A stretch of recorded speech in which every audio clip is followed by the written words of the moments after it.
Imagina este momento, el último suspiro, el frío que lentamente envuelve el cuerpo. La conciencia se apaga y el mundo se sumerge en la oscuridad.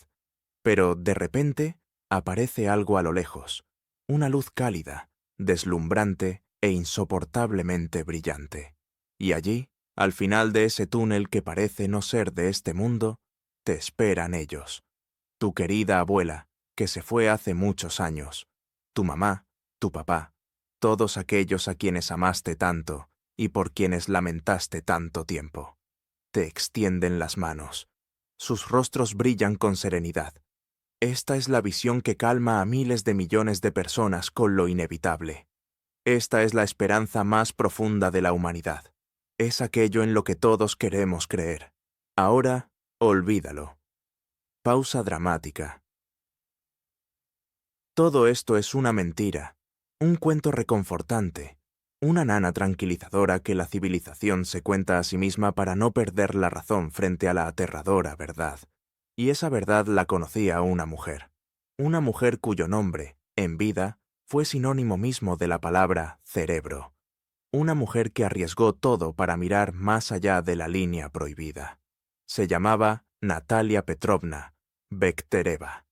Ella no era médium, ni adivina, ni autora de libros esotéricos. Era la dama de hierro de la ciencia soviética, y luego rusa, académica, neurofisióloga de renombre mundial, nieta del gran psiquiatra Vladimir Bekterev, y lo más importante, directora del Instituto de Investigaciones Cerebrales de la Academia Rusa de Ciencias. Una persona que, durante décadas, manejó el objeto más complejo del universo. Era la sacerdotisa más alta de la ciencia materialista. Para ella no existía ni alma, ni otro mundo, ni mística. Solo neuronas, solo sinapsis, solo impulsos eléctricos medibles. Ella lo sabía todo sobre el cerebro, o al menos eso pensaba. Nadie esperaba que esa titán de la ciencia atea, esa estricta revisora de los hechos, se encontrara con lo imposible. Al final de su carrera, en la cúspide de sus conocimientos, Bektereva descubrió algo que destruía por completo todo lo que había sostenido su ciencia.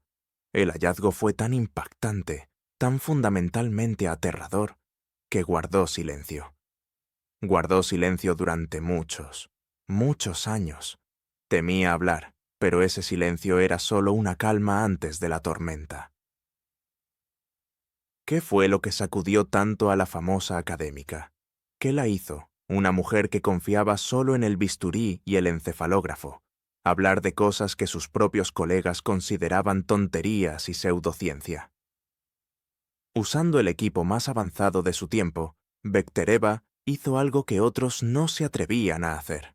Miró dentro de los cerebros de personas en estado clínico. Registró los datos con objetividad, y lo que descubrió cambió completamente su comprensión de la realidad. En sus diarios privados, que apenas se hicieron públicos, Natalia Petrovna escribió: «Lo que vi al estudiar los cerebros de las personas que se iban contradice todo lo que creíamos. La partida no es un encuentro con los seres queridos». Ella declaró de forma rotunda: «Esa imagen brillante, ese encuentro con la abuela, es una ilusión.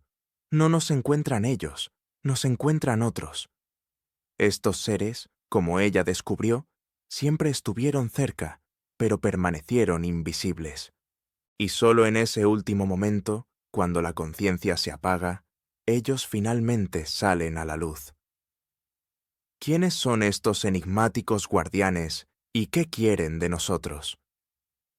Los descubrimientos de Bektereva fueron tan increíbles que incluso sus colegas más cercanos se negaron a creer en ellos, pero ella tenía pruebas.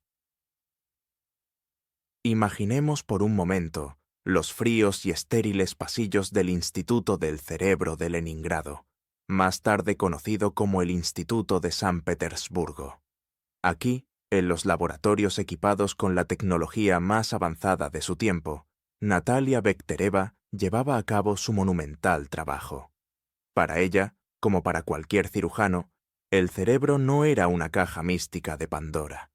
Era un órgano, sí, extremadamente complejo, pero un mecanismo biológico, una máquina que debía ser estudiada, diseccionada y comprendida. Su especialidad estaba más allá de lo común. Bektereva y su equipo trabajaban con cerebros vivos. Usaban una técnica única para implantar finos electrodos de oro directamente en las estructuras profundas. Esto era casi cyberpunk de la época soviética. Podían escuchar la música del pensamiento en tiempo real. Pero un día decidieron escuchar el silencio. ¿Qué ocurre en el cerebro cuando todo termina, cuando el corazón, esa bomba eterna, deja de latir? La ciencia daba una respuesta clara y fría. Tras 5 o 7 minutos de cese del flujo sanguíneo, el cerebro deja de recibir oxígeno y comienza la hipoxia. Las neuronas, privadas de nutrientes, caen en el caos y empiezan a desconectarse irreversible. La actividad eléctrica, lo que llamamos conciencia, debería apagarse por completo. En el electroencefalograma debería aparecer una línea recta, una isoelectrónica, la definición científica del final. Y así, Bektereva y su equipo observaban este proceso. En la mesa de operaciones, un paciente en estado clínico. El corazón se detuvo. Los reanimadores luchaban por él, pero el tiempo pasaba. Los instrumentos registraban la descomposición. Aquí está el final. El monitor del ritmo cardíaco muestra una línea recta. El encefalógrafo, que registra la sinfonía del pensamiento, se apaga. Un segundo más y todo en silencio. La línea plana. Un hecho científico de partida. Y de repente, en ese mismo instante, cuando el cerebro debería estar muerto, cuando según todas las leyes de la fisiología, no debería ocurrir nada más que una descomposición caótica, los aparatos comienzan a fallar. Los electrodos, implantados profundamente en las estructuras subcorticales, registran una explosión, un impulso eléctrico anómalo. ¿Qué es esto? ¿Un fallo en el equipo? ¿Convulsiones postradas? ¿El último suspiro de las neuronas? Bektereva observa los datos y un escalofrío la recorre. Esto no es caos, no es ruido aleatorio. Lo que ven es una señal clara, organizada y extremadamente poderosa. Una señal que tiene una estructura definida. Más aún, su pureza. Nunca antes habían registrado algo de tan alta pureza, ni siquiera en personas despiertas. Esto era algo diferente, algo que no debía existir. Su visión científica del mundo, construida durante años de trabajo minucioso, se rompió en pedazos. La conciencia es una función del cerebro. El cerebro está apagado, pero alguien o algo acaba de enviar una señal, como si un piloto se hubiera catapultado de un avión en picada, y de repente, la radio en la cabina vacía se encendiera. Por supuesto, los escépticos encontrarán decenas de explicaciones racionales. Dirán que es hipoxia, que el cerebro simplemente estaba agoniando y causando destellos aleatorios. Pero, ¿cómo podría una simple reacción química generar un impulso eléctrico tan fuerte y de tal pureza anómala? Natalia Petrovna entendió. Estaba mirando lo imposible. Estaba registrando algo que no podía existir. El cerebro estaba muerto, pero algo vivo. Algo seguía percibiendo la realidad, y ese algo usaba el cerebro como transmisor en el último momento. Pero eso fue solo el primer golpe. Los instrumentos registraron la llamada, pero la sorpresa más espantosa estaba por venir. ¿Qué contaron aquellos que los médicos lograron rescatar de la muerte? ¿Qué vieron en ese mismo momento en que los instrumentos de Bektereva registraban esa anomalía? Sus relatos fueron aún más aterradores que cualquier hipótesis. Así, el impulso anómalo en los aparatos fue registrado, el grito eléctrico del cerebro muerto. ¿Pero qué significaba? ¿Qué vio el paciente en ese momento? Natalia Petrovna comenzó a interrogar a los que sobrevivieron, y lo que contaron en los hospitales no encajaba con ningún marco científico. No era solo hipoxia, era contacto. Primer caso, hombre de 38 años, médico, cínico, materialista, igual que la propia Bektereva. Estaba en la mesa de operaciones de sus propios colegas cuando su corazón se detuvo repentinamente durante un procedimiento aparentemente rutinario. Su cerebro estuvo apagado durante más de 6 minutos. Cuando lo reanimaron, estaba aterrorizado. Contó algo increíble. Esperaba ver la luz de los ángeles o a sus seres queridos, pero no fue así. Se encontró con ellos. Estaba en un espacio que no se podía describir, ni de luz ni de oscuridad. Un vacío. Y allí vio seres. No tenían rostro, ni cuerpo como los entendemos. Los describió como columnas de energía o sombras oscuras. Pero lo más aterrador no era su apariencia, sino lo que sabían de él. Estos seres sin rostro poseían toda la información sobre cada día de su vida. No solo sus acciones, sino también sus pensamientos, deseos secretos, cada palabra dicha con ira, cada oportunidad perdida. No lo acusaban, no lo juzgaban, solo le mostraban, como archivistas implacables, cómo desglosaban la polvorienta carpeta de su propia alma. Y esa mirada fría y omnisciente era más aterradora que cualquier infierno. Este relato podría ser descartado como una alucinación, como el estrés de una conciencia moribunda que lucha por aferrarse a la vida. Sin embargo, había un detalle crucial. Este caso no fue único. Las historias se repitieron una y otra vez. Pacientes de diferentes edades, profesiones y clases sociales describían lo mismo. Un encuentro con extraños, seres sin rostro, guardianes o archivistas que sabían más sobre su vida que ellos mismos. Pero ninguno de ellos mencionó a las abuelas ni a los abuelos. La reconfortante imagen de la reunión familiar se derrumbaba, y luego ocurrió algo que convenció a Bektereva de que lo que sucedía era real. Caso número 2. Una joven enfermera. Un terrible accidente de tráfico. Múltiples heridas incompatibles con la vida. Estado clínico. Los médicos lucharon por ella durante varias horas, y cuando la resucitaron, su historia fue aún más extraña. También vio a esos seres. También vio su vida desplegada como un pergamino. Pero no solo le mostraron el pasado, sino el futuro. Contó que ellos no hablaban con palabras. La comunicación iba directamente al cerebro. Le dijeron que había cometido un error, que su partida no estaba planeada, y luego le mostraron lo que debía suceder. Los seres le describieron en detalle su futuro cercano.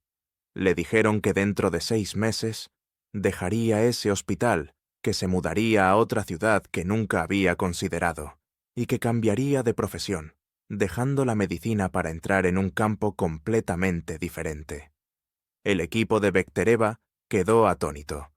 Esto ya no era solo filosofía, era un hecho verificable. Registraron su testimonio y esperaron. Pasaron exactamente 6 meses. La enfermera, que juró que nunca dejaría la medicina, de repente presentó su renuncia.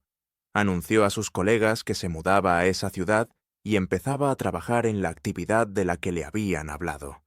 La predicción se cumplió. Se cumplió con una precisión aterradora del 100%.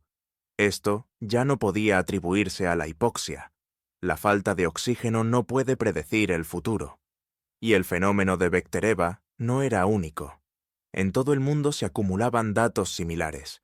Recordemos el famoso caso de Pam Reynolds en Atlanta, en 1991. Le realizaron una operación única en el cerebro. Su cuerpo fue enfriado a 15 grados. Su sangre fue completamente drenada. Su cerebro no solo fue desconectado, sino que estuvo desangrado e inactivo. Sus ojos estaban cubiertos y sus oídos bloqueados con unos audífonos especiales. Estaba muerta según todos los parámetros posibles.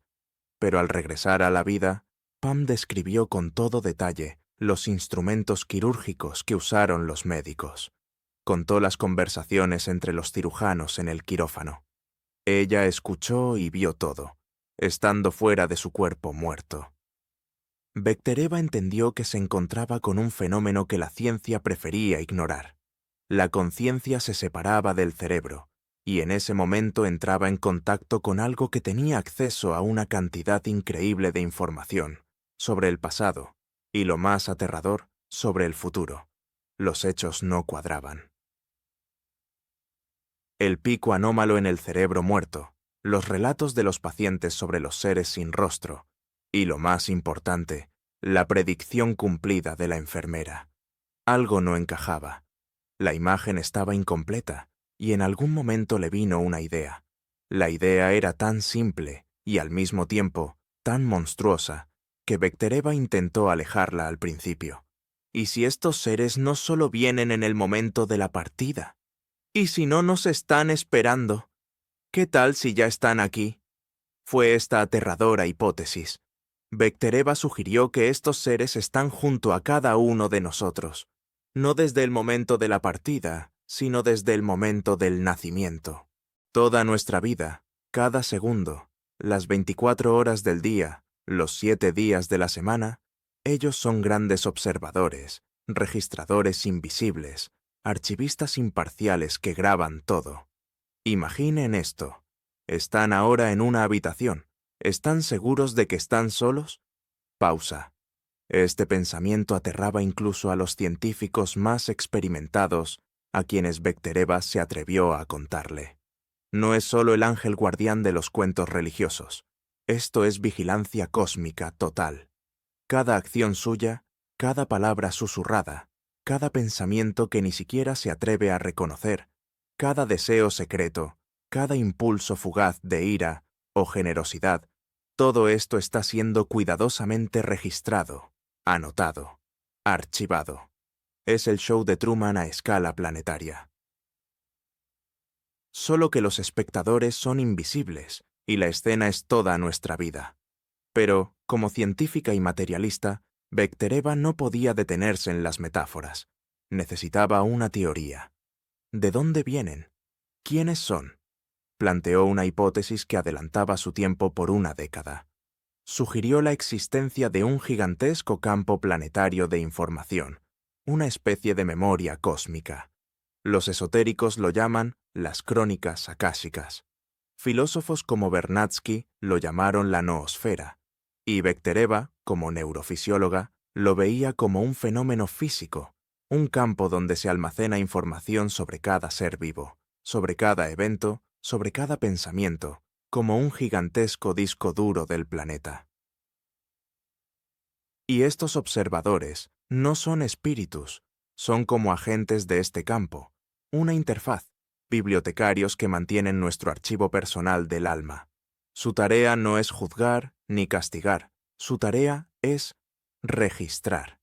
Y en el momento en que nuestro cuerpo físico se apaga, cuando el cerebro deja de ser un obstáculo, finalmente los vemos y nos presentan la cuenta. No, no es la cuenta de los pecados. Nos presentan un informe sobre nuestra vida vivida. Por eso saben todo. Por eso podían recordar al médico sus pensamientos secretos. Por eso sabían el futuro de la enfermera. Porque, según la hipótesis de Bektereva, en este campo de información no solo se almacenan los hechos del pasado, sino también los caminos probabilísticos del futuro. Esta hipótesis lo explicaba todo. Y el pico anómalo en los aparatos. No era el grito del cerebro moribundo, era una señal de transferencia de datos. El momento en que la conciencia, separándose del cuerpo, entraba en contacto total con este campo. El cerebro, como un módem, enviaba su último y más grande archivo. La idea de que nunca estamos solos lo cambia todo. Desvalorizan la mentira. Hacen que los secretos no tengan sentido. ¿Cómo es vivir sabiendo que detrás de ti siempre está un invisible cronista? Bektereva entendió que, si esto es cierto, la humanidad está a punto de hacer el descubrimiento más aterrador y al mismo tiempo más importante de su historia. Pero, ¿qué sucede después? ¿Qué ocurre cuando los observadores nos muestran este archivo total de nuestra propia vida? Entonces, la hipótesis de Natalia Bektereva fue formulada. Toda nuestra vida, desde el primer llanto hasta el último suspiro, es observada. Los invisibles y desinteresados guardianes registran cada paso y cada pensamiento. Pero la gran pregunta seguía sin respuesta. ¿Para qué? Si no son ángeles ni demonios, ¿cuál es su propósito? ¿Es toda nuestra vida simplemente material para un archivo ajeno? La inquietante idea de una vigilancia total se convierte en una pregunta aún más aterradora. ¿Qué pasa cuando finalmente salen de las sombras? Si saben todo, ¿significa eso que nos espera un juicio? No, no es un juicio ni un infierno. El descubrimiento de Bektereva y los relatos de los pacientes resucitados pintan un cuadro completamente diferente. No era un tribunal, era un análisis de vuelo, la lección más grande que la conciencia puede recibir. Los guardianes no actuaban como jueces o verdugos. Eran sabios, aunque aterradoramente imparciales archivistas. Su objetivo no era castigar por los errores, sino mostrarle al alma el verdadero significado de la experiencia vivida. Uno de los pacientes, un hombre que pasó, como él decía, por fuego y agua, cínico y distante de los sentimentalismos, contó su asombro. Esperaba ver cualquier cosa: oscuridad, fuego, vacío. Pero los observadores le mostraron algo que había olvidado. La música se suaviza, casi tierna. Tenía 5 años, encontró un gatito herido en la calle. Lo escondió en un cobertizo, le daba leche y pan. Olvidó por completo este hecho. Era una tontería, un polvo en el torbellino de su vida adulta, pero para ellos ese acto fue uno de los más importantes. No dijeron palabras, pero él entendió. Ese acto infantil de compasión había determinado más su destino que todos sus acuerdos y decisiones adultas. Resultó que los observadores evaluaban nuestra vida con una escala completamente diferente. No por la riqueza, ni por el estatus, ni por lo que los demás pensaban de nosotros, sino por la pureza de la motivación, por los momentos de verdadera elección.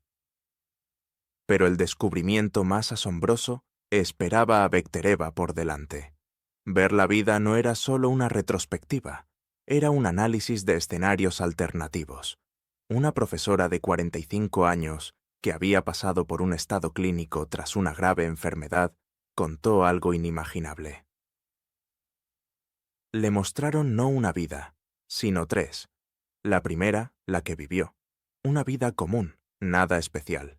La segunda, la que podría haber tenido si a los 20 años hubiera tomado otra decisión clave. Se hubiera casado con otra persona y se hubiera mudado a otra ciudad. Le mostraron esa vida en detalles minuciosos, sus otros hijos, su otra carrera, sus alegrías y tristezas. Y la tercera vida, la que habría sido posible si se hubiera atrevido a seguir su sueño y convertirse en artista, algo que temía profundamente.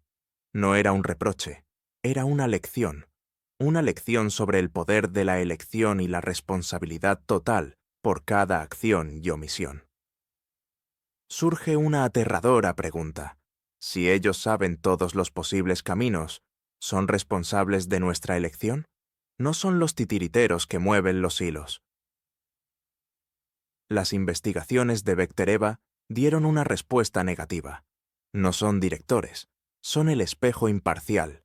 Ellos muestran las bifurcaciones que tomamos y los caminos que ignoramos. Ellos solo proporcionan los datos, y las conclusiones las hace la conciencia misma. Natalia Petrovna descubrió otro patrón sorprendente. El carácter de ese encuentro dependía directamente de la persona misma. Las personas que vivieron conscientemente, que buscaron significado, describieron este encuentro como una conversación tranquila y profunda con sabios maestros. Era como defender una tesis ante el Consejo Superior Científico del Universo. Los que vivieron superficialmente, buscando lo material, sin pensar en nada, experimentaron un verdadero choque. Para ellos, esta visión fue un deslumbrante golpe. La verdad sobre ellos mismos, sobre sus verdaderas motivaciones, sobre el tiempo desperdiciado, era insoportable. Este análisis de vuelo fue el último y principal examen. Pero, ¿qué sucedió con aquellos que aprobaron este examen o lo reprobaron, pero fueron enviados de vuelta? Resultó que esta experiencia los cambiaba para siempre. Volvían diferentes, volvían. Los médicos en la sala de reanimación presencian un milagro, una victoria médica. Lo sacamos, dicen, secándose el sudor. El paciente abre los ojos. Mira este mundo, las paredes blancas, los familiares llorando. Y no lo entienden. No ven lo más importante. La persona a la que han rescatado ya no es la misma que se fue. Su antigua personalidad, su ego, sus miedos, ambiciones y vicios. Todo eso murió en la mesa de operaciones. La persona que regresó es otra. Este fenómeno, el regreso de los otros, se convirtió en una de las pruebas más convincentes para Natalia Bektereva de la realidad de los guardianes. El encuentro con ellos. Esa misma revisión de vida actúa como un reinicio total de la personalidad. No es solo una segunda oportunidad, es un renacimiento completo. La música se vuelve más dramática, épica. Uno de los casos más llamativos en los archivos que Bektereva estudió fue el de un gran empresario, un verdadero lobo de los años 90, un hombre que construyó un imperio, cínico, duro, acostumbrado a pasar por encima de los demás. Su mundo giraba en torno a dos cosas, dinero y poder. Y a los 49 años sufrió un infarto masivo, entrando en estado clínico en su lujosa oficina. También vio a esos seres, también pasó por esa revisión de vida. Y como él contó después, los guardianes no le mostraron sus negocios ni sus millones. Le mostraron el dolor que había causado. Le mostraron cada lágrima de sus enemigos y cada rencor no expresado de sus seres queridos. Y le mostraron que su cuenta personal en sus archivos estaba casi vacía. No en dinero, sino en lo que Bektereva llamaría el coeficiente de bondad. Cuando lo trajeron de vuelta a la vida, llegaron socios, abogados, su familia. Esperaban órdenes. Esperaban que el lobo regresara a la manada, pero él yacía en silencio. Luego dio una orden que dejó a todos atónitos. Venderlo todo. Liquidó su empresa multimillonaria. Vendió el ático y el parque de autos. Y con todo el dinero recaudado, abrió un refugio para animales callejeros. Sus antiguos socios se sorprendieron. Su familia pensaba que había sufrido daño cerebral por la hipoxia, pero él estaba completamente tranquilo. Me mostraron, explicaba su decisión, que el verdadero valor de la vida no está en cuánto acumulaste, sino en cuánto calor trajiste a este mundo. Su antigua personalidad estaba muerta, pero este era solo un ejemplo. El mundo está lleno de historias como esta. Recuerden al doctor Eben Alexander. No era un místico, era neurocirujano con 25 años de experiencia, profesor de Harvard, un hombre que operaba cerebros miles de veces. Era un materialista tan firme como Bektereva. Creía que todo esto de los encuentros era una alucinación, hasta que en 2008 él mismo cayó en coma debido a una rara meningitis bacteriana. Su cerebro, esa parte que se encarga de la conciencia, fue completamente desconectado. Estuvo muerto durante 7 días. Al regresar, este profesor de neurocirugía declaró al mundo: «La conciencia existe fuera del cerebro. Yo lo vi». Su carrera científica se destruyó, pero él, al igual que el empresario, se convirtió en otra persona. Dedicó el resto de su vida a probar que los guardianes son reales. O tomemos el caso de Melvin Thomas Benedict, en 1982. Estaba muriendo de una enfermedad incurable. Estuvo muerto más de 90 minutos. Regresó no solo diferente, sino completamente sano. La enfermedad desapareció. Pero trajo consigo conceptos científicos complejos y fórmulas que él, sin educación técnica, simplemente no podía saber. Bectereva vio en esto una lógica inquebrantable. El encuentro con los guardianes elimina el miedo a la partida, pero a cambio da algo mucho más poderoso: el pánico a vivir una vida vacía. Las personas regresaban y sus antiguos objetivos, su carrera, el dinero, el estatus, les parecían juegos infantiles en la arena. Surgía una nueva misión, única y clara: apurarse, hacer lo que se les había devuelto para hacer. Estas transformaciones fueron una prueba asombrosa, pero el gran avance científico de Bectereva aún estaba por venir. Se planteó la pregunta: si los guardianes siempre están aquí, ¿realmente debemos esperar al momento de la partida para escucharlos? ¿Y si se pudiera contactar con ellos mientras estamos vivos? La transformación de los regresados fue un hecho irrefutable, pero para Natalia Petrovna Bectereva, como científica, esto era solo una consecuencia. Necesitaba conocer la fuente. Su pensamiento trabajaba con una lógica implacable. Hecho número 1. Los guardianes existen y entran en contacto en el momento de la partida. Hecho número 2. Su información es precisa y conocen el pasado y el futuro. Hecho número 3. No vienen de algún lugar. Siempre están aquí, como observadores invisibles. De estos 3 hechos surgía una conclusión principal, la más explosiva. Si siempre están aquí, ¿realmente debemos esperar al final para escucharlos? ¿No podemos configurar el cerebro para captar su frecuencia mientras estamos vivos? Este ya no era un cuestionamiento sobre el proceso de la partida. Era una cuestión sobre el potencial oculto del ser humano vivo. La música se intensifica, el sonido de los dispositivos en acción. Bectereva fue más allá. Comenzó un experimento completamente nuevo, sin precedentes para la ciencia soviética. En su laboratorio, junto a las salas de operaciones, llegaron nuevos sujetos. Ya no eran pacientes, eran personas que durante décadas practicaron lo que se llama estados alterados de conciencia. Monjes ortodoxos inmersos en la práctica de la oración profunda, yogis, maestros de meditación, místicos capaces de entrar en un trance profundo. Desde el punto de vista de la ciencia clásica, todo esto era autohipnosis, pero Bectereva ya no creía en la ciencia clásica. Conectó a estas personas con sus finos electrodos y les pidió hacer lo que siempre hacen: rezar, meditar, ir dentro de sí mismos. Y los aparatos explotaron. Un acorde musical agudo y penetrante. En los monitores ocurría lo increíble. En el momento en que el monje se sumergía en una profunda contemplación, el encefalograma mostraba la misma anomalía de frecuencia, el mismo impulso eléctrico imposible que habían registrado en personas en estado clínico. La conclusión fue asombrosa. Los santos, los místicos, los profetas de todos los tiempos, no eran elegidos divinos, eran personas que, intuitivamente, o a través de años de entrenamiento, aprendieron a configurar su cerebro como un receptor de la frecuencia de los guardianes. Sabían cómo llamarlos a voluntad.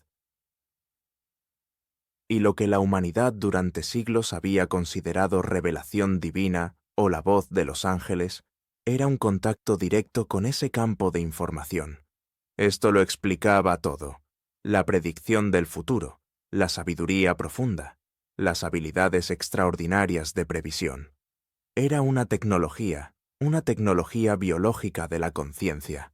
Uno de los casos más destacados, documentados y absolutamente impactantes, ocurrió durante un experimento con una monja ortodoxa. Era una mujer mayor que practicaba la oración profunda por más de 30 años. Aceptó participar en el experimento. La llevaron al laboratorio, la conectaron a cables. Los científicos, algo incómodos, observaban los aparatos. La mujer cerró los ojos y comenzó a rezar. Y ahí estaba. Los aparatos registraron ese pico, esa frecuencia X. El laboratorio quedó en un silencio resonante, solo interrumpido por el pitido de los dispositivos. Y de repente, en ese silencio, la monja, sin abrir los ojos, dijo en un tono absolutamente tranquilo, casi budista. Ellos están aquí, los veo. Los científicos se quedaron paralizados. Uno de ellos atreviéndose a preguntar, ¿quiénes son? 3, respondió la mujer, igualmente tranquila. Están justo detrás de ustedes y están observando con gran interés el experimento. En ese momento, los aparatos se dispararon. Era un doble golpe, una experiencia subjetiva, mística, los veo. Y en ese mismo instante fue objetivamente confirmado por los dispositivos. Esto ya no era una creencia, se había convertido en un hecho científico. Y miren cómo esto se relaciona con lo que la ciencia descubrió una década después. Recordemos los famosos experimentos del Dr. Richard Davidson con monjes tibetanos. El Dalai Lama envió a sus mejores practicantes, y cuando escanearon sus cerebros, los dispositivos mostraron picos de ondas gamma de una intensidad que los científicos nunca habían visto. Sus cerebros trabajaban en un modo que se consideraba imposible para los humanos. Davidson lo explicó con la neuroplasticidad, pero Bektereva, si hubiera estado allí, habría sonreído. Ella habría dicho, ¿ven el efecto, colega? ¿Ven cómo funciona el receptor? Y yo vi la señal que está recibiendo. Este fue el gran descubrimiento en las investigaciones de Bektereva. La partida no es el único modo. El contacto es posible aquí y ahora. Los guardianes están disponibles para el diálogo, pero si es así, surge una nueva y aún más compleja pregunta. ¿Tienen estos observadores sus propias reglas, su jerarquía?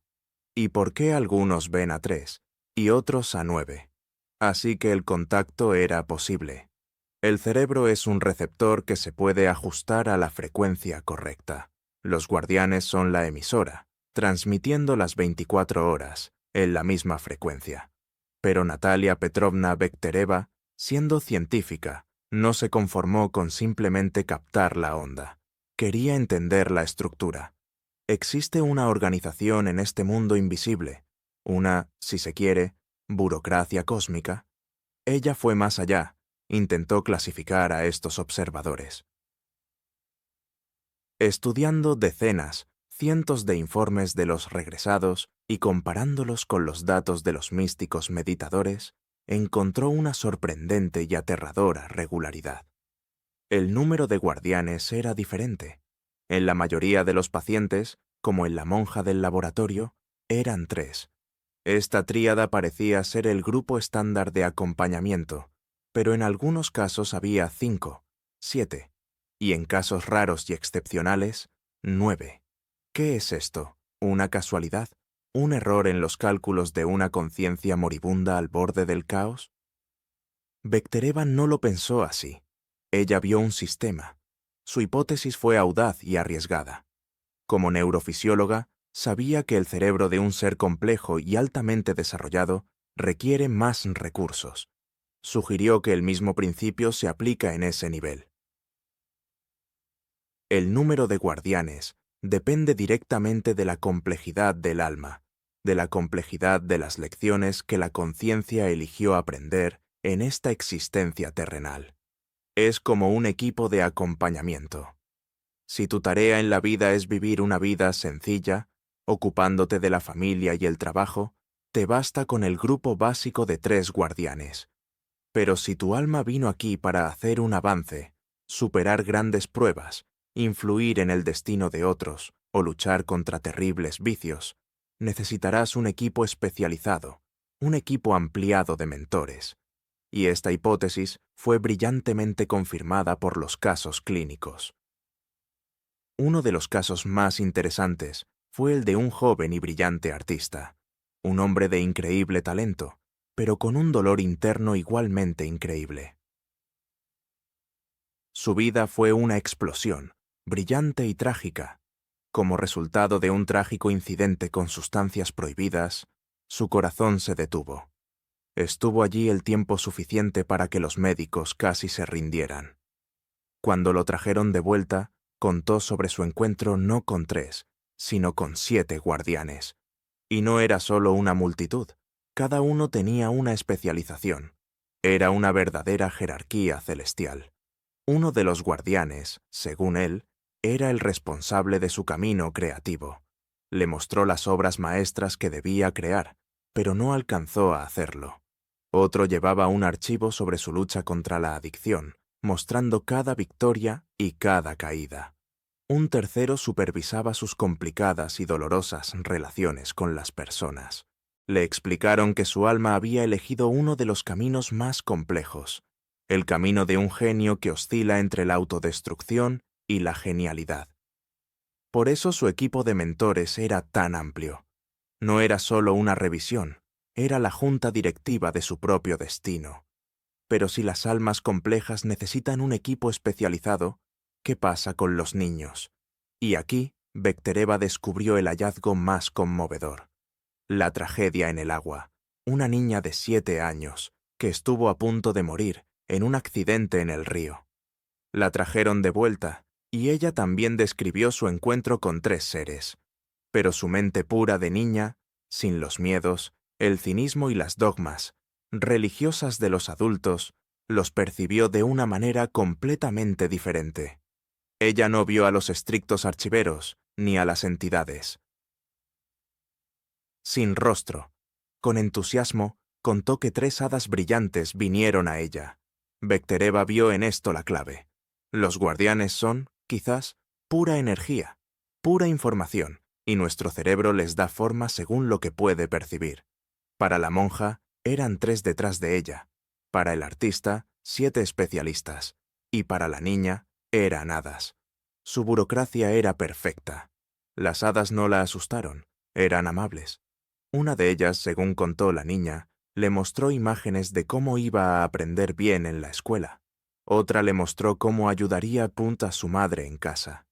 Y la tercera le dijo que su papá lloraba mucho y que era urgente que regresara. Cuanto más profundizaba Natalia Petrovna en este fenómeno, más entendía que era un sistema claro, universal, independiente de la cultura, la religión o la nacionalidad. Un mecanismo evolutivo de la conciencia que operaba en todo el universo. Pero si esta burocracia existe y tiene reglas claras y jerarquía, ¿pueden los observadores violar esas reglas? ¿Pueden pasar de ser meros registradores pasivos a jugadores activos? ¿Pueden intervenir? A primera vista, el sistema parecía perfecto. Los guardianes son observadores imparciales, archiveros, registradores. No intervienen, solo registran. Esa fue la conclusión inicial. Pero Natalia Bektereva era una científica demasiado rigurosa para conformarse con una respuesta simple. Una pregunta la atormentaba, la más aterradora. Si ellos son solo observadores, ¿por qué entran en diálogo? ¿Por qué mostrarle a una maestra de 45 años 3 posibles destinos? ¿Por qué recordarle a un artista su talento no realizado? Esto no parece una simple fijación pasiva, sino una especie de instrucción, un trabajo sobre los errores. Y si es una instrucción, ¿implica corrección? Y Bektereva llegó a la conclusión más revolucionaria de toda esta historia. Ellos no solo observan, a veces, en casos excepcionales y críticos, intervienen. No pueden violar nuestra voluntad, no pueden obligarnos a hacer algo, pero pueden ayudar. Pueden ajustar sutilmente, casi imperceptiblemente, nuestro curso. No son titiriteros que mueven los hilos. Son maestros de la logística del destino. Pueden organizar las decoraciones necesarias en nuestro camino. Y el caso que confirmó esta hipótesis no tardó en llegar. Un ingeniero, un hombre de 50 años cuya vida transcurrió en una triste oficina de diseño. Había enterrado sus sueños de inventar bajo una pila de informes rutinarios. Otro infarto, estado clínico, encuentro con los guardianes. Y a él, a diferencia del empresario de la historia anterior, no le mostraron sus pecados, le mostraron su talento, el que había enterrado. Le hicieron entender que su misión principal había fracasado, y lo regresaron. Regresó al mundo de los vivos con fuego en los ojos. Sabía lo que debía hacer, pero ¿cómo? No tenía dinero, ni contactos, ni laboratorio. Solo tenía una idea, que le habían implantado allá, y comenzó a actuar. Pero lo que ocurrió a continuación, matemáticamente hablando, sería considerado imposible. Una semana después, en un café al azar, se sentó por casualidad junto a una persona que resultó ser un inversor privado, que había estado buscando exactamente esa idea toda su vida. Un mes después, se topó con un anuncio de venta de un viejo equipo que era perfecto para su prototipo, y casi se lo regalaron. 2 meses después, hojeando un periódico, encontró al socio ideal, un técnico que sabía cómo convertir sus locos planos en metal. Una cadena de coincidencias increíbles. Para los místicos, esto sería un milagro. Para los escépticos, es suerte. Pero para Natalia Petrovna Bektereva, esto tenía un término científico. Ella lo llamaba sincronicidad. Este término fue introducido en 1941 por Carl Gustav Jung, pero Bektereva le dio una explicación neurofisiológica. No era misticismo, era trabajo activo de los guardianes. Ellos, los maestros de la logística, sabiendo el futuro y viendo todas las opciones, organizan los eventos de tal manera que la persona termina en el café correcto. Son ellos quienes a través de la intuición lo empujan a abrir el periódico adecuado. Son ellos quienes ajustan sutilmente la realidad para ayudar al alma a cumplir su misión principal. Actúan a través de destellos, de una repentina revelación, de lo que llamamos la voz interior. Las coincidencias son el lenguaje con el que los guardianes se comunican con nosotros en el mundo de los vivos. Resultó que aquellos que experimentaron el encuentro no solo recibían una segunda oportunidad, sino un productor celestial, alguien que despeja el camino para que puedan cumplir su misión. Poco a poco, Bektereva fue armando este monstruoso rompecabezas. La realidad resultó ser infinitamente más compleja de lo que la ciencia tradicional había imaginado.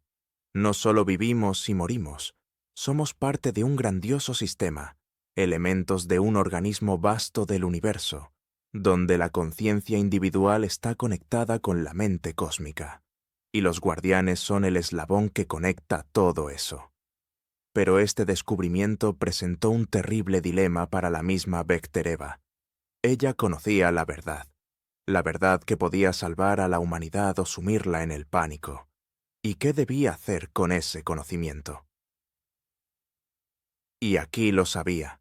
Natalia Petrovna Bektereva, académica, directora del Instituto del Cerebro, la dama de hierro de la ciencia, había ensamblado este monstruoso rompecabezas.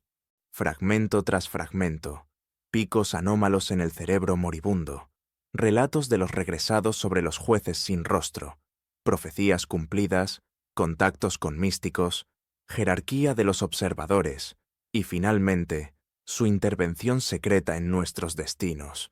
Ella tenía en sus manos un conocimiento que podía hacer estallar al mundo, un conocimiento que cambiaba completamente la concepción de lo que es el ser humano, de lo que es la vida y de lo que realmente debemos temer. Y guardaba silencio. ¿Por qué? ¿Por qué una científica tan famosa, que dedicó su vida a la búsqueda de la verdad, ocultó durante tanto tiempo su descubrimiento más grande? No temía por su reputación científica, aunque también le preocupaba. Temía por nosotros. Pausa. Música tranquila, inquietante, como el tic-tac de una bomba. Imagina por un momento que mañana, en todos los canales, en todos los periódicos, desde cada receptor, suene una declaración científica oficial. No estamos solos. Cada una de tus acciones, cada uno de tus pensamientos, es registrado en todo momento por observadores invisibles. ¿Qué sucedería? Bektereva no estaba segura. Ella contemplaba dos escenarios, y ambos eran aterradores. O el mundo sería consumido por el pánico total, la paranoia masiva, millones de personas que simplemente no podrían vivir bajo esta capucha invisible. O, lo que era igualmente aterrador, Llevaría a un despertar espiritual, pero forzado, un despertar basado no en el amor, sino en el miedo. El miedo a obtener una mala calificación en el último examen de vida. No estaba segura de si la humanidad estaba preparada para esa verdad, y ella permaneció en silencio. 5 o 10 años observó a sus colegas. Vio cómo se aferraban ferozmente al cadáver del materialismo mecanicista, cómo se burlaban de cualquier mención de conciencia fuera del cerebro. Sabía que no la escucharían, la aplastarían. La música se intensifica, se vuelve decidida. Pero en sus últimos años de vida, cuando casi no le quedaba tiempo, tomó una decisión. Ya no podía cargar con este peso sola. La conciencia de un científico que conoce la verdad superó al miedo. Fue contra todos. Fue contra el sistema que ella misma había ayudado a construir. Comenzó a hablar con cautela en entrevistas, de manera más audaz en sus últimos libros y artículos. Hablaba del espejo, de la mente universal, de que el cerebro es solo un receptor. Y esto fue una explosión. La reacción de la comunidad científica fue no solo hostil, sino feroz. Bektereva se volvió loca. La gran académica, ya mayor, se entregó al misticismo. Era pseudociencia, herejía. Su nombre, que durante décadas fue sinónimo de rigor científico, ahora se arrastraba en la prensa amarilla que ella tanto despreciaba. Los colegas que ayer la miraban con admiración, ahora desviaban la mirada con desdén. Para ellos, se convirtió en una traidora, la traidora de la gran ciencia materialista. Su reputación científica, construida durante décadas de trabajo titánico, fue sacrificada, pero no retrocedió, porque tenía pruebas, tenía registros de esas frecuencias imposibles, tenía los archivos históricos, tenía los testimonios de esa monja que vio a 3 detrás de ella. Bektereva nos dejó este legado. No nos dio un mapa del otro mundo. Nos dio algo mucho más grande. Nos dijo que este mundo existe. Y hoy, años después de su partida, sus revolucionarios descubrimientos reciben cada vez más confirmaciones. Investigadores en diferentes países que estudian la física cuántica, la neurobiología y las experiencias cercanas a la muerte, llegan a las mismas conclusiones. La conciencia es fundamental, el cerebro es su interfaz, y la partida no es el fin. Entonces, ¿qué debemos hacer con este conocimiento? Si la verdad de Natalia Petrovna Bektereva es cierta, si esa cómoda mentira sobre el encuentro con la abuela realmente es mentira, y la escalofriante verdad sobre los guardianes es real, ¿cómo debemos vivir el resto de nuestro tiempo? Si cada una de nuestras acciones, cada palabra, cada pensamiento es registrado y tiene un significado cósmico, entonces la vida adquiere un significado completamente nuevo y asombroso. Desaparece el miedo a la partida, pero surge la responsabilidad. Responsabilidad total por cada segundo. No estamos solos en el universo. Siempre, a lo largo de nuestra vida, están cerca de nosotros los sabios y desinteresados mentores. Y ese último momento no es un juicio aterrador, no es oscuridad, es un encuentro con aquellos que nos conocen mejor que nosotros mismos. No es el final del libro, sino su examen final, la oportunidad de finalmente entender el profundo sentido de toda la experiencia vivida. Y si realmente no estamos solos, si nuestras vidas están guiadas, entonces cada uno de nuestros días, cada una de nuestras decisiones, es una nota en la gran sinfonía cósmica del ser. Escribe en los comentarios si alguna vez has sentido la presencia de estos mentores invisibles en tu vida. ¿Te has encontrado alguna vez con coincidencias increíbles que, como se descubrió después, te guiaron hacia tu verdadero destino? Estamos muy interesados en tu opinión. No olvides compartir tu historia en los comentarios. La música se hace un poco más fuerte, más inspiradora. Amigos, la creación de investigaciones tan profundas, basadas en trabajos científicos reales, requiere mucho tiempo y recursos. Si te gusta lo que hacemos, si quieres que sigamos revelando los más profundos secretos del cerebro y la conciencia, puedes apoyar nuestro canal. Puedes usar la función de Supergracias debajo de este video para enviar una gratitud única o convertirte en nuestro patrocinador habitual, obteniendo acceso a materiales exclusivos y ayudándonos a seguir adelante. Cada apoyo es una valiosa contribución a nuestra misión común. Y por supuesto, el mayor apoyo para nuestro canal de la sabiduría de Natalia Bektereva es tu actividad. Si este video te hizo pensar, por favor, dale me gusta. Es muy importante para nosotros. Para no perderte nuestras próximas investigaciones sobre los misterios de la mente, que ya están por salir, haz clic en el botón de suscripción. Y lo más importante, asegúrate de activar la campanita. Solo así, recibirás notificaciones de los nuevos videos y no nos perderemos en este enorme flujo de información. Gracias por estar con nosotros. Piensa, analiza y hasta los próximos intrigantes descubrimientos.